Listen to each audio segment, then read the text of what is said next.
Good day, and thank you so much for your time, and thank you to Reverend Lydia Magela for asking me to do a talk on empowering women to lead and influence. So leadership really means influencing and guiding followers, and that could be an organization, it could be a society, it could be a country, a family, or a community. And for the purposes of my talk today, I'm going to talk about leadership in communities and in families. And of course, in families, the parents are the leaders. So we have some shocking statistics in South Africa. Do you know that in South Africa, 34% of children live with both of their parents? 43% of children live with only their mothers. And although this is a dire indictment on our social fabric, the one thing that is really important about this is that it puts women in critical positions to shape our children's values, their attitudes, and their beliefs. And so we, as the women in this country, play a vital role in changing societies in South Africa, and also society's attitudes towards women. We have shocking gender-based violence statistics in our country, and so you and I, the women in the society, need to lead the conversation, to put up our hands and say, what can I do? How can I change things? So we need to be the change that we want to see. I also want to say that leadership is something that we do in our attitude and our actions. It's not about telling people how they should behave. It's about us living in a certain way that other people see and copy.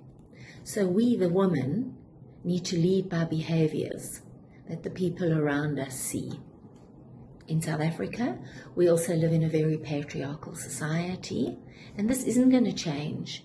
We have been cemented in a patriarchal society for centuries, and it's not going to just change like this.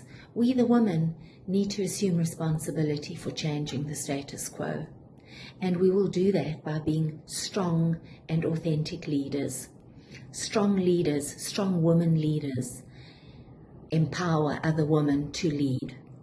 When we empower someone, and empowerment really means to have control over your own life, and we need to make other women empowered, give them the ability to control their own lives. And it's not something that you have to be a big and important person to do. You can empower somebody every single day in your daily actions. When we talk about empowerment and leadership, it's not a single thing. When we deliberately try to empower somebody, we are talking about social empowerment, we are talking about educational empowerment, economic leadership and empowerment, psychological leadership and political leadership. By being strong leaders in these various aspects, we empower women. And really, we have unlimited power to lead the change that will strengthen social ties and foster communalism. When I talk about communalism, I mean a strong community. Your family is a building block. Your neighbors, the people down the road, these are the people in your community. And when you have a strong community, then everybody has a sense of belonging and support.